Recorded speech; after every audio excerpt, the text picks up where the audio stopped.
Kemudian yang kedua untuk penaksiran atau forecasting gitu ya. Nah, di sini dengan adanya data-data dari tahun-tahun sebelumnya yang dikumpulkan, itu bisa memberikan dugaan ataupun penaksiran gitu ya, ramalan bagi pemerintah untuk tahun ke depannya. Misalkan kalau teman-teman misalkan pernah lihat surat kabar gitu ya atau lewat majalah, menyebutkan bahwa pemerintah memperkirakan, pertumbuhan ekonomi Indonesia tahun 2025 adalah sebesar 5%.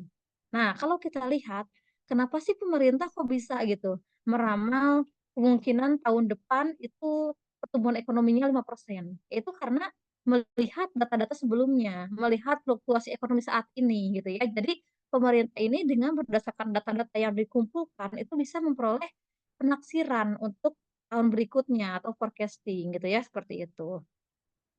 Kemudian yang ketiga untuk pengujian hipotesis gitu ya. Ini misalkan dalam sebuah penelitian, ketika seorang melakukan penelitian itu tentunya ketika awal dia melakukan penelitian, dia akan memiliki 2 hipotesis gitu ya.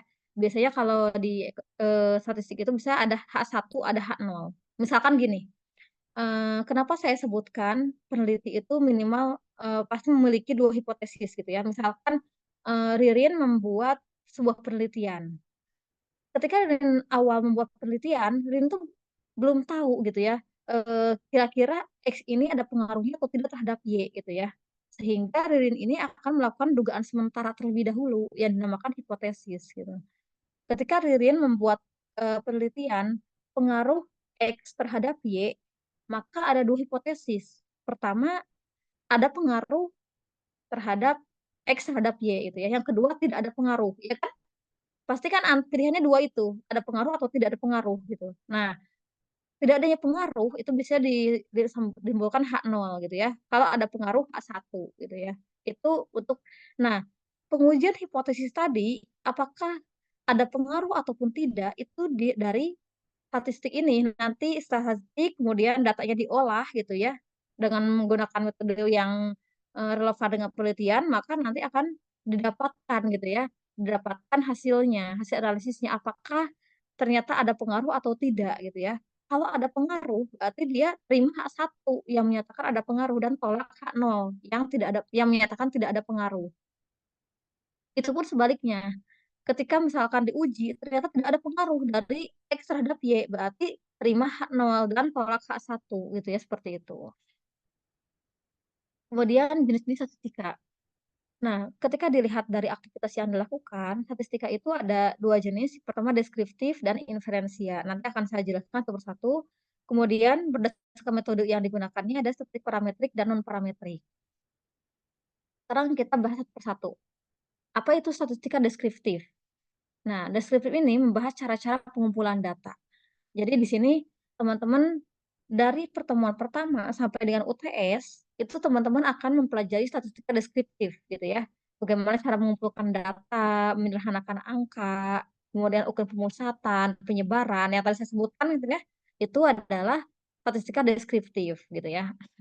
Nanti setelah teman-teman memperoleh data, kemudian datanya diolah, dianalisis, dapat kesimpulan, itu adalah ranahnya statistika inferensia gitu ya.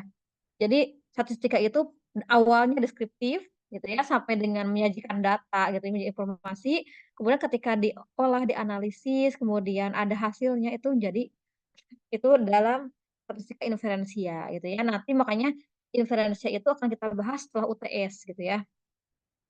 Nah, kegunaannya apa? Kegunaannya pertama, mengumpulkan data tersaji dengan ringkas dan rapi dan dapat memberikan informasi yang inti gitu ya. Dengan adanya, metode deskriptif ini gitu ya, teman-teman misalkan mengumpulkan data gitu ya, mengumpulkan data kemudian disusun, kemudian disajikan dengan baik gitu ya, maka akan tersaji data yang ringkas dan rapi dan dapat memberikan informasi bagi seorang pembaca. Kemudian data juga bisa ditampilkan dengan teknik grafik atau numerik gitu ya penyajiannya. Kemudian bisa juga mengukur 2 karakteristik dari setiap responden dan meneliti hubungan keduanya. Tentunya deskriptif ini adalah salah satu, hal yang penting dilakukan ketika teman-teman akan menyiapkan analisa data gitu ya. Sebelum menganalisis data, teman-teman akan lakukan dulu statistika deskriptif.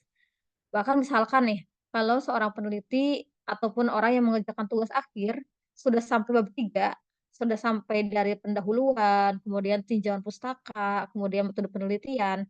Sebelum dia memasuki tahap analisis gitu ya, bab 4 hasil dan analisis, si peneliti ini akan menggambarkan dulu deskripsi datanya gitu ya. Bagaimana sih gambaran data yang dia gunakan untuk penelitian tersebut gitu ya. Nah ini contoh statistika deskriptif. Di sini ada contoh, di sini memberikan informasi di bentuk narasi, di sini memberikan informasi dalam bentuk, diagram gitu ya. Kira-kira teman-teman akan mudah membaca yang mana? Yang narasi atau yang bentuknya diagram? Diagram, Bu. Diagram kan? Nah, di sinilah yang diagram ini menggunakan, statistika deskriptif gitu ya, seperti itu. Jadi bukan karena apa, karena kalau misalkan narasi gitu kan, orang pembaca itu mungkin harus 2 kali membaca gitu ya, 2 kali membaca narasi ini untuk mendapatkan informasi yang diperoleh gitu ya. Padahal kalau misalkan dia sajikan dengan lebih sederhana gitu ya, dengan lebih menarik, orang itu akan lebih mudah untuk menangkap informasi yang disampaikan gitu ya, seperti itu. Padahal isinya yang sebelah kiri dan kanan itu sama gitu ya, sama informasinya, hanya penyajian yang berbeda itu ya. Kemudian yang kedua statistika inferensia.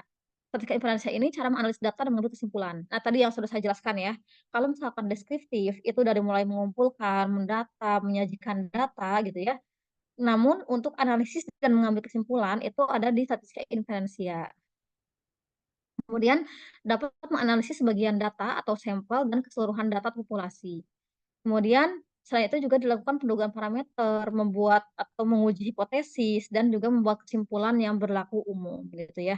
Nah, pengujian hipotesis tadi, dugaan sementara peneliti, itu juga dari statistik inferensia. Misalkan yang tadi saya sebutkan, misalkan, seorang peneliti ini punya hipotesis 2. Pertama ada pengaruh X terhadap Y, kedua tidak ada pengaruh X terhadap Y gitu ya. Nah, maka, eee hipotesis tersebut gitu ya, H0, H1 tadi itu, akan diuji dalam proses inferensia ini gitu ya. Kira-kira mana sih sebetulnya, yang betul gitu ya, sesuai dengan pengujian gitu ya. Sehingga ketika sudah ditentukan, misalkan ternyata ada pengaruh X terhadap Y gitu ya, maka bisa dibuat kesimpulannya gitu ya, kesimpulan yang berlaku umum gitu ya. Ada 4 karakteristik utama. Pertama, pengamatan secara acak gitu. Nah, jadi nanti, teman-teman ini misalkan tidak bisa seperti ini, misalkan Ririn mau meneliti, hasil belajar di kelas ini gitu ya. Tapi misalkan ketika Ririn ingin mengamati hasil belajar di kelas C, Ririn hanya mengambil nilai yang tinggi-tinggi aja, 10 orang terbaik gitu ya. Dan seperti itu, karena nanti tidak bisa menggambarkan, keseluruhan teman-teman yang ada di kelas ini gitu ya. Kemudian juga teknik penarikan sampelnya gitu ya, nanti teman-teman di setelah UTS akan diajarkan bagaimana teknik penarikan sampel gitu ya. Jadi ketika seorang peneliti, misalkan saya ingin meneliti, misalkan apa ya, saya ingin meneliti, warga, dengan objeknya warga DKI gitu ya. Kan sebagai peneliti saya nggak mungkin kan gitu ya untuk meneliti atau menyebar kuesioner ke semua warga DKI gitu kan. Sehingga akhirnya saya perlu mengambil sampel gitu. Sampelnya berapa sih yang harus saya pakai, itu nanti ada teknik penarikan sampelnya gitu ya. Kemudian data dalam bentuk angka dan tujuannya umum inferensia. Kemudian contoh statistik inferensia ini. Misalkan ada contoh kasus nih, pada tahun 90 diperoleh data di Jawa Barat terdapat 291.664 pencari kerja yang memuat informasi cukup lengkap mengenai karakteristik pencari kerja tersebut. Namun, data mengenai asal sekolah tersebut tidak tercantum di dalamnya. Nah, di sini ya. Misalkan di sini ada populasi di Jawa Barat sebanyak 291.664. Nah, peran statistika inferensia ini kira-kira bagaimana sih cara mendapatkan data mereka ini gitu kan? Bagaimana apakah harus dilakukan survei ke semua warga Jawa Barat ini yang banyak seperti ini, atau bagaimana gitu ya? Atau bagaimana cara mengambil sampelnya gitu ya, seperti itu. Nah, dengan statistik inferensia bisa dipilih misalkan, dipilih secara random sampelnya 2.500 gitu ya, dari 291.000 itu. Kita ambil sampel 2.500 pencari kerja gitu ya. di mana sampel ini digunakan sebagai bahan dugaan terhadap keseluruhan warga di Jawa Barat tadi gitu ya, seperti itu. Atau misalkan sebenarnya gini, kalau dalam kehidupan sehari-hari gitu ya, contoh pengambilan sampel itu misalkan Azura membuat segelas teh manis gitu ya. Tentu untuk mencoba teh manis tersebut sudah manis atau belum, Azura misalkan ngambil sesendok gitu ya, sendok untuk dicobain. Ternyata pas diambil sendok, oh udah manis. Nah, 1 sendok yang Azura ambil gitu ya, itu adalah sampel gitu ya, sampel yang bisa menggambarkan segelas teh manis yang Azura buat gitu ya, paham kan? Jadi sampel ini harus bisa menggambarkan populasi, yang ada gitu ya, seperti itu. Namun, dalam statistika ini nanti akan diajarkan bagaimana sih cara pengambilan sampel yang benar gitu ya. Tidak bisa misalkan Ririn akan meneliti, eee, penduduk di Jawa Barat, kemudian penduduknya ada 3 juta gitu ya. Ririn ambil misalkan 100.000 misalkan gitu ya. Itu tidak seperti itu gitu ya, tapi ada tekniknya gitu ya, teknik yang benar seperti apa untuk mengambil sampel. Tidak hanya langsung 100.000 ataupun 200.000 dan yang lainnya. Kemudian ada statistik parametrik dan non-parametrik. Statistik parametrik ini berhubungan dengan evaluasi statistik yang membahas parameter-parameter populasi gitu ya. Nanti akan kita jelaskan di depan. Kemudian dalam statistik parametrik ini jenis datanya itu ada interval dan rasio gitu ya. Jadi jenis data itu banyak teman-teman ya, ada interval, ada rasio, ada nominal, ordinal gitu ya. Kemudian distribusi data normal atau mendekati normal, ini untuk parametrik. Sedangkan kalau non parametrik ini inferensi statistik yang membahas parameter-parameter dari populasi gitu ya. Jenis datanya itu biasanya nominal dan ordinal, dan distribusi datanya tidak diasumsikan normal. Nah, kemudian ini menyinggung sedikit tentang populasi dan sampel. Tadi sudah dijelaskan sebagian bahwa populasi ini adalah objek atau benda dalam sebuah wilayah terkait dengan penelitian, gitu ya. Objek yang akan diteliti secara keseluruhan adalah populasi. Sedangkan sampel adalah bagian dari populasi yang memiliki ciri-ciri atau keadaan tertentu yang akan diteliti. Kemudian sekarang ada konsep dasar pengukuran. Nah, di sini ada namanya variabel kuantitatif dan variabel kualitatif. Variabel kuantitatif itu variabel yang bervariasi dalam hal jumlah dan dapat diangkakan, atau memiliki nilai tertentu gitu ya. Pada intinya kuantitatif itu bentuk angka gitu ya. Berbeda dengan kualitatif. Kalau kualitatif itu biasanya, bukan angka gitu ya, seperti itu. Contoh kuantitatif, apa yang bentuk angka? Misalkan usia. Si angka kan misalkan usia saya misalkan, 30 tahun misalkan, itu kan angka. Atau misalkan kepadatan penduduk ya. Kota penduduk, jumlah penduduk, pasti kan angka gitu ya, seperti itu. Kalau kualitatif itu misalnya contohnya misalkan ada pengkategorian, misalkan, untuk daerah perumahan 1, untuk daerah perkampungan 2, atau misalkan jenis kelamin, untuk laki-laki 1, perempuan 2, misalkan seperti itu. Atau misalkan apalagi, bekerja dengan tidak bekerja gitu misalkan, seperti itu ya. Di sini juga di variabel kuantitatif, ini ada variabel diskrit dan kontinu. Kalau variabel diskrit ini variabel yang dapat dihitung dan bilangannya bulat, sedangkan kalau kontinu itu hasil pengamatannya dari sejumlah garis interval gitu ya, berbeda dengan diskrit. Nah, tadi di sini ada data berdasarkan jenisnya, ada kualitatif, kuantitatif. Nah, ini ya, teman-teman mungkin bisa lihat apa ya, gambar garisnya, ada yang hijau, ada yang merah gitu ya. Kalau yang hijau ini pembagian kualitatif. Jadi di sini ada nominal, ada ordinal. Kalau yang kuantitatif, di sini ada interval dan rasio gitu ya. Tadi sudah dijelaskan ya, kalau kuanti itu yang dinyatakan dalam bentuk angka, seperti lama bekerja, itu kan pasti misalkan saya lama bekerja 5 tahun, misalkan gitu ya. Atau jumlah gaji, misalkan, atau usia, atau hasil ulangan, itu kan pasti angka gitu ya. Atau data kualitatif, kualitatif misalkan jenis pekerjaan, status material, ataupun tingkat kepuasan kerja gitu ya, itu kualitatif. Nah, saya akan jelaskan apa itu nominal, ordinal, interval, dan rasio. Nah, pertama data nominal, ini ya yang warna hijau ini kualitatif. Kalau misalkan yang warna merah ini kuantitatif. Data nominal ini adalah data yang diperoleh dengan cara kategorisasi atau klasifikasi gitu ya. Posisinya datanya setara, berbeda dengan ordinal. Kalau ordinal itu tidak setara gitu ya. Contohnya apa data nominal? Data nominal contohnya jenis kelamin gitu ya, jenis pekerjaan, itu kan setara gitu ya. Tidak ada yang misalkan lebih tinggi levelnya gitu ya. Misalkan jenis kelamin laki-laki satu, perempuan 2 misalkan. Ataupun jenis pekerjaan gitu ya. Jenis pekerjaannya apa? Apakah dia PNS atau wira swasta dan yang lainnya, itu setara, dia sama-sama bekerja gitu ya. Kemudian data ordinal itu data yang diperoleh dengan cara kategorisasi atau klasifikasi. Tapi di antara data tersebut, ini terdapat hubungan gitu ya.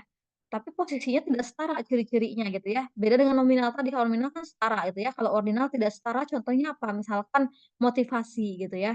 Misalkan ketika kalian bertanya tentang motivasi atau misalkan, kepuasan kerja gitu ya. Kalian buat skala Likert 1 sampai 5 di kuesioner gitu ya. Bagaimana perasaan Anda misalkan bekerja di tempat kerja saat ini gitu ya. Pilihannya 1 sampai 5. Kalau satu misalkan sangat tidak puas bekerja gitu ya. Kalau misalkan 2 misalkan kurang puas bekerja gitu. Misalkan 3 netral, 4 misalkan, puas bekerja di tempat tersebut, yang kelima sangat puas gitu ya, seperti itu. Itu kan levelnya beda gitu ya. Yang sangat puas bekerja dengan misalkan yang tidak puas bekerja itu kan beda levelnya gitu ya, seperti itu. Atau misalkan motivasi misalkan. Kalau 5 sangat bersemangat misalkan gitu ya, kemudian kalau 4, semangat aja gitu, kalau 3 netral misalkan, kalau 2 misalkan kurang bersemangat, kalau satu sangat tidak bersemangat gitu misalkan. Tapi biasanya dalam beberapa penelitian ada juga yang 3 itu dihilangkan gitu ya, karena netral gitu ya. Biasanya, antara semangat dan tidak itu supaya terlihat perbedaannya gitu ya. Kemudian ada data interval dan rasio, ini adalah data kuantitatif.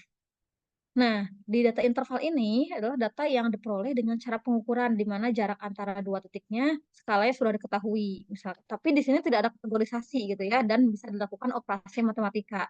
Contohnya apa? Contohnya misalkan temperatur yang diukur dengan derajat Celcius atau derajat Fahrenheit gitu ya. Kemudian kalau rasio itu, dengan yang diperoleh dengan cara pengukuran gitu ya, di mana jarak antara 2 titik skala ini sudah diketahui dan memiliki titik nol absolut gitu ya. Ini juga sama, tidak ada kategorisasi dan bisa dilakukan operasi hitungan matematika gitu ya. Contohnya apa? Contohnya seperti gaji, skor ujian, jumlah buku gitu ya, seperti itu. Ada yang ingin tanyakan sampai sini? Dari tadi saya sudah menjelaskan cukup banyak ya, belum saya buka forum, silakan.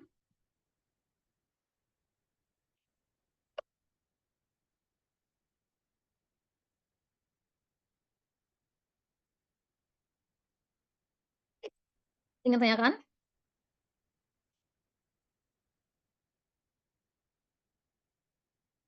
Nah, data rasio maksudnya apa sih? Dia tidak punya titik nol absolut, ada yang mau coba jawab?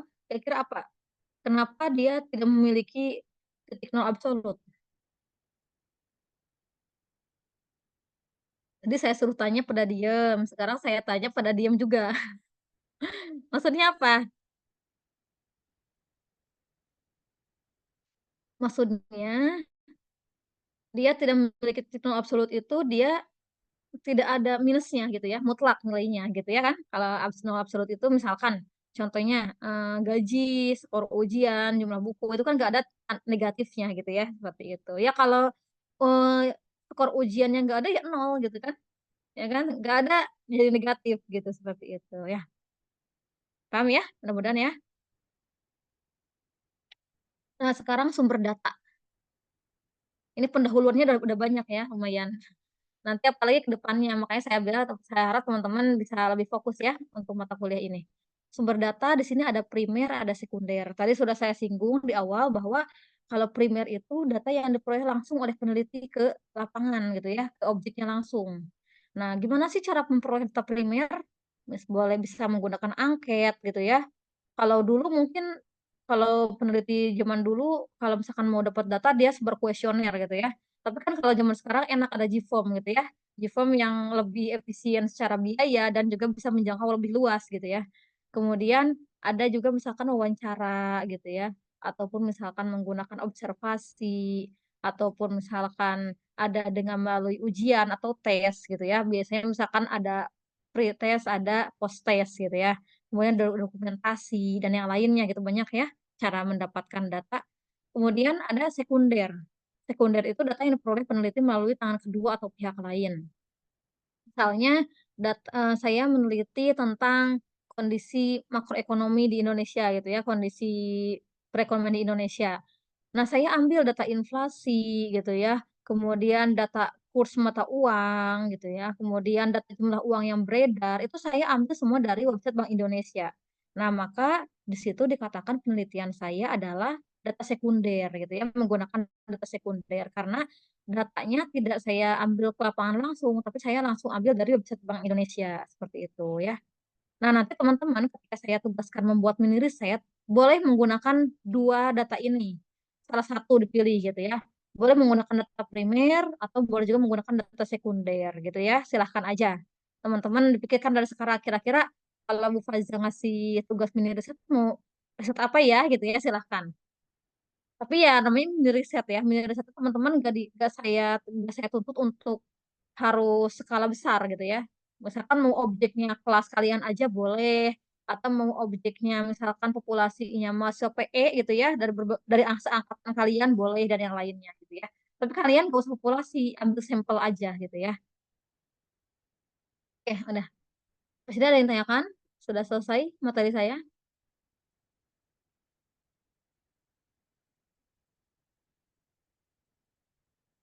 Bu, izin bertanya Bu, nanti statistika ini lebih banyak menggunakan apa? Menggunakan data apa ya Bu biasanya dipakainya? Kalau untuk statistika ini kan masih awal ya, masih awal. Jadi sebetulnya belum seperti penelitian di tugas akhir gitu ya. Jadi sebetulnya kalau untuk data tergantung kalian mau meneliti apa gitu ya. Kalau misalkan Jevano mau meneliti UMKM. UMKM itu kan kalaupun kalian buka gitu ya di website Kemenkoop, itu datanya nggak update sampai tahun ini. Makanya kalau UMKM biasanya ke lapangan gitu ya. Ataupun kalau kalian misalkan mau meneliti tentang tadi yang saya contohkan perbankan gitu ya, perbankan tuh kan hampir bisa dikatakan update gitu ya datanya di website, OJK. Jadi kalian ambil sekunder, nggak usah ke perbankan, setiap perbankan kalian datengin gitu ya. Jadi tergantung objek kalian seperti apa gitu ya. Dipahami nggak Jovana?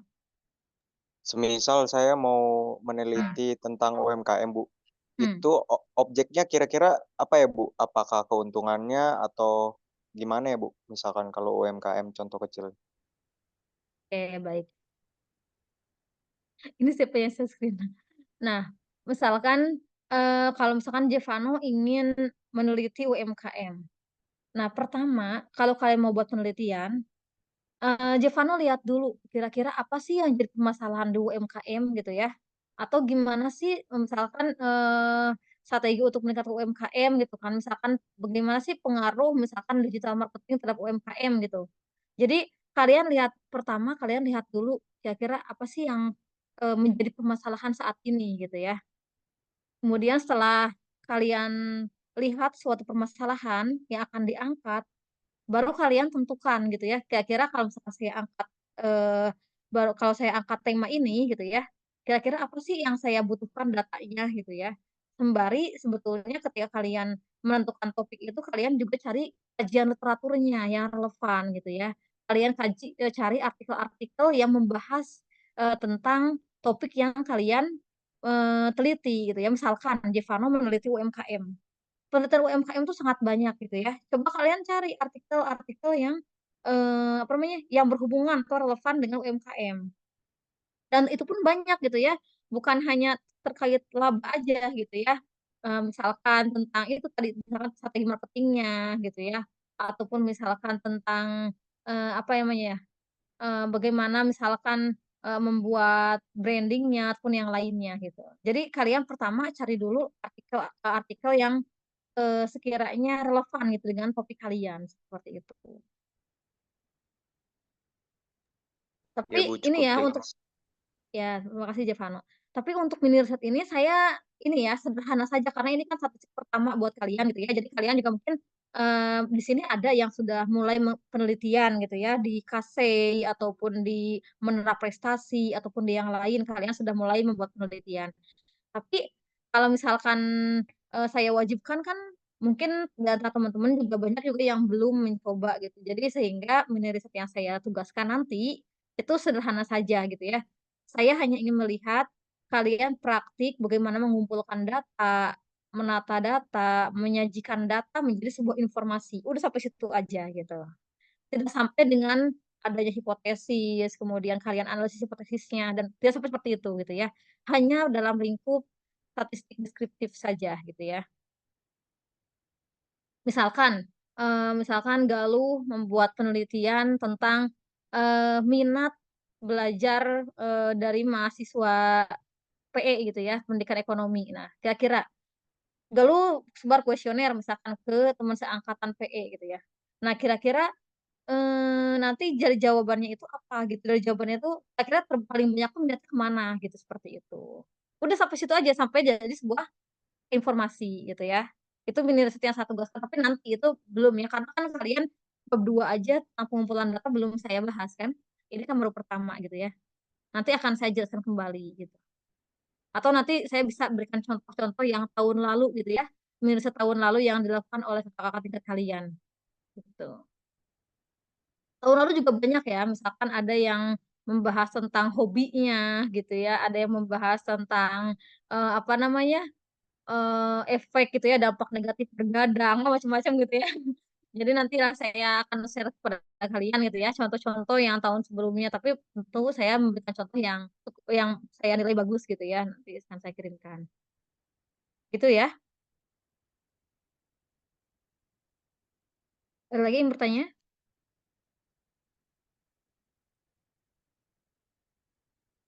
Nanti PPT-nya ini akan saya share ya ke teman-teman.